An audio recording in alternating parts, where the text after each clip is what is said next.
کسی ایسے وقت کے بارے میں سوچیں جب کسی نے آپ کو اپنے بارے میں برا محسوس کروایا ہو اور پھر فوراً کہا ہو کہ وہ آپ سے بہت محبت کرتے ہیں۔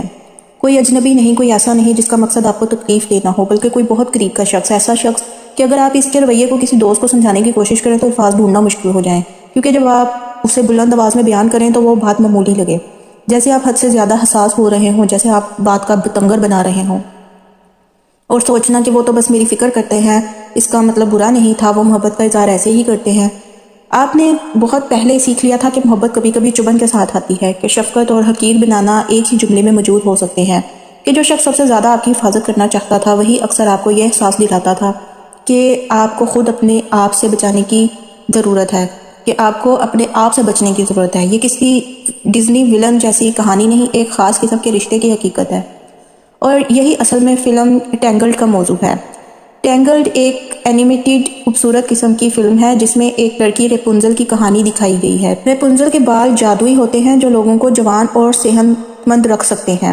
اس میں اس کی ایک سٹیپ مدر ہوتی ہے، مدر گوتھل، جو اس کے جادوئی بالوں کا فائدہ اٹھانا چاہتی ہے اور اسے اپنے فائدے کے لیے استعمال کرنا چاہتی ہے، اس لیے وہ بچپن میں ریپنزل کو اغوا کر کے ایک اونچے مینار میں چھپا دیتی ہے۔ گوتھل ریپنزل کو ہمیشہ یہ کہتی رہتی ہے کہ باہر کی دنیا بہت خطرناک ہے، تاکہ وہ کبھی مینار سے باہر نہ جائے۔ ریپنزل ہر سال آسمان میں اڑتے ہوئے روشن فانوس دیکھتی ہے اور ان کے بارے میں جاننا چاہتی ہے۔ ایک دن ایک چور جس کا نام فلائنگ رائڈر ہوتا ہے وہ غلطی سے مینار میں آ جاتا ہے۔ ریپنزل اسے وعدہ لیتی ہے کہ وہ اسے ان فانوسوں کو قریب سے دکھائے گا۔ دونوں سفر پر نکلتے ہیں اور راستے میں بہت سی مشکلیں بھی پیش آتی ہیں۔ آہستہ آہستہ ریپنزل کو سچائی کا پتہ چلتا ہے کہ وہ اصل میں ایک گمشدہ شہزادی تھی۔ آخر میں ریپنزل اپنی آزادی حاصل کر لیتی ہے، اپنے اصلی ماں باپ سے جا ملتی ہے اور گوتھل کی حقیقت سب کے سامنے آ جاتی ہے۔ فلم کا پیغام یہ ہے کہ خوف میں قید رہنے کی بجائے اپنے خوابوں کے پیچھے جانا چاہیے۔ ہم میں سے زیادہ تر نے اسے ایک پریوں کی کہانی کے طور پر دیکھا تھا، ایک لڑکی مینار میں قید، ایک دلکش مسکراہٹ والا چور، تیرتے ہوئے فانوس اور ایک خوشگوار انجام۔ ہم جانتے تھے کہ مدر گوتھل ولن ہے، ہم جانتے تھے کہ وہ جھوٹ بول رہی تھی، اس نے ریپنزل کو اغوا کیا تھا اور وہ مینار ایک قید خانہ تھا۔ ہم نے اسے بری چڑیل سمجھ کر آگے بڑھ گئے اور وہ مزاحیہ، ڈرامائی اور اس طرح دلچسپ تھی جیسے ڈزنی کے ویلن ہوتے ہیں۔ طنز اور اداکاری سے بھرپور انداز میں مناظر داخل ہوتے ہیں اور ہمیں ہنساتی بھی تھی، یہاں تک کہ جب وہ ظالمانہ باتیں کر رہی ہوتی تھی، کیونکہ اس ظلم میں ہمیشہ ایک ہلکی سی مسکراہٹ چھپی ہوتی تھی اور یہی وہ چاہتی تھی۔ مدر گوتھل کے بارے میں سب سے بے چین کرنے والی بات یہ نہیں تھی کہ وہ ظالم تھی، بلکہ یہ کہ وہ پوری طرح ظالم نہیں تھی، کم از کم اس انداز میں نہیں جسے آسانی سے نام دیا جا سکے، اس انداز میں نہیں جو کسی بچے کو فوراً نظر آ جائے۔ وہ اس طرح اس سے کہیں زیادہ شارپ تھی، ایسی چیز جسے پہچانے میں برس لگ جاتے ہیں، حتیٰ کہ جب آپ اس کے ساتھ زندگی گزار رہے ہیں۔ فلم کے آغاز میں ایک منظر ہے جسے زیادہ تر لوگ صرف ایک مذاق سمجھتے ہیں۔ گوتھل واپس آتی ہے، مینار پر چڑھتی ہے اور ریپنزل اپنے غیر معمولی لمبے بالوں سے اسے اوپر کھینچتی ہے۔ ریپنزل پوری طاقت لگا رہی ہوتی ہے اور جیسے ہی گوتھل اندر داخل ہوتی ہے وہ محبت بھرے لہجے میں کہتی ہے، ریپنزل تم یہ ہر روز کیسے کر لیتی ہو؟ یہ تو بہت تھکا دینے والا لگتا ہے۔ ریپنزل جواب دیتی ہے، اوہ یہ تو کچھ بھی نہیں۔ پھر گوتھل کہتی ہے، پھر اتنا وقت کیوں لگتا ہے؟ میں تو بس مذاق کر رہی ہوں۔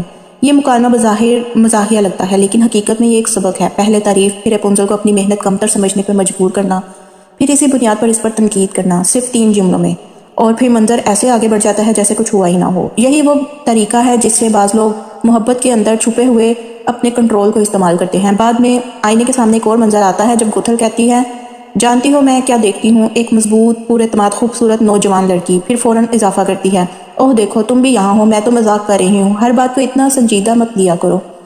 ریپنزل کے چہرے پر ایک لمحے کے لیے تکلیف کا سایہ آتا ہے، پھر وہ اسے چھپا لیتی ہے، یعنی وہ آئینے میں ریپنزل کو ساتھ لے کر کھڑی ہوتی ہے اور اسے یہ شو کرواتی ہے کہ وہ اس کی تعریف کر رہی ہے، اور بعد میں ایک دم سے اس کو یہ کہتی ہے کہ میں نے تو تمہیں دیکھا ہی نہیں جیسے۔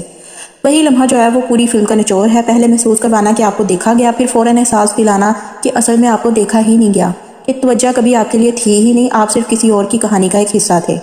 فلم کا گانا مدر نوز بیسٹ بظاہر مزاحیہ اور تھیٹر جیسا لگتا ہے، لیکن اس کے نیچے ایک خاص قسم کی جذباتی نقصان کی مکمل فہرست چھپی ہے۔ تم بہت نازک ہو، تم اکیلے زندہ نہیں رہ سکتی، لوگ تمہیں نقصان پہنچا دیں گے۔ ہر جملہ ایک زخم ہے، مگر ماں کے لہجے میں دیا گیا زخم۔ اور پھر آخر میں اس مینار سے باہر جانے کی بات دوبارہ کبھی مت کرنا۔ ریپنزل جواب دیتی ہے، جی ماں۔ پھر محبت کا تبادلہ، میں تم سے بہت محبت کرتی ہوں، یہ گوتھل جو اس کی سٹیپ مدر ہے وہ کہتی ہے، اور ریپنزل جواب میں کہتی ہے، میں آپ سے زیادہ محبت کرتی ہوں، لیکن وہ پھر دوبارہ جواب میں کہتی ہے، اور میں سب سے زیادہ۔ یہی ان کے پورے رشتے کی تصویر ہے، ریپنزل ہمیشہ زیادہ محبت دینے کی کوشش کرتی ہے اور گوتھل ہمیشہ جیت جاتی ہے۔ یہی وہ چیز ہے جسے نفسیات میں کوورٹ نارسسٹک پیرنٹنگ کہا جاتا ہے۔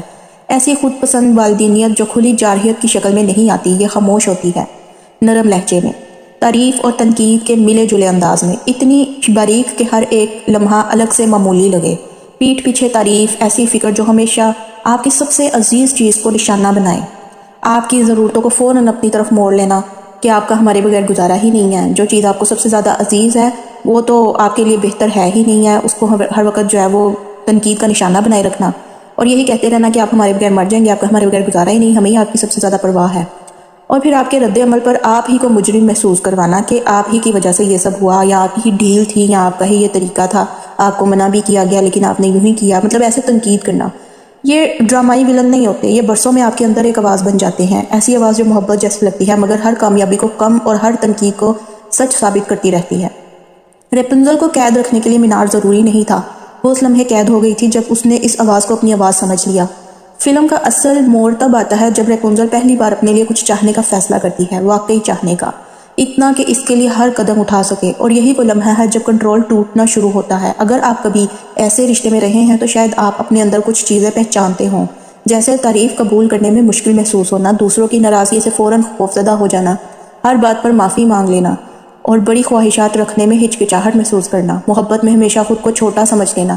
یہ کردار کی خرابیاں نہیں، یہ زندہ رہنے کے طریقے ہیں۔ فلم کے آخر میں ریپنزل پہلی بار سیدھی اور واضح بات کہتی ہے، مجھے اپنی طاقت کے لیے دوسروں سے چھپنا نہیں چاہیے تھا، بلکہ مجھے آپ سے چھپنا چاہیے تھا۔ ریپنزل گوتھل کو یہ بات کہتی ہے، اور گوتھل فوراً جواب دیتی ہے، میں نے جو کچھ کیا تمہاری حفاظت کے لیے کیا۔ وہ کبھی اپنی کہانی سے باہر نہیں آتی، کیونکہ بعض لوگ اپنی ضرورت اور محبت کے درمیان فرق دیکھ ہی نہیں پاتے۔ ظاہر ہے کہ گوتھل نے اسے اپنی ضرورت کے لیے قید کر رکھا تھا کہ وہ اس کے جادوئی بھالوں کا فائدہ اٹھا سکے، اور یہی سب سے مشکل بات ہے، یہ سمجھنا کہ کوئی شخص واقعی آپ سے محبت بھی کرتا تھا اور پھر بھی آپ کو نقصان پہنچا رہا تھا۔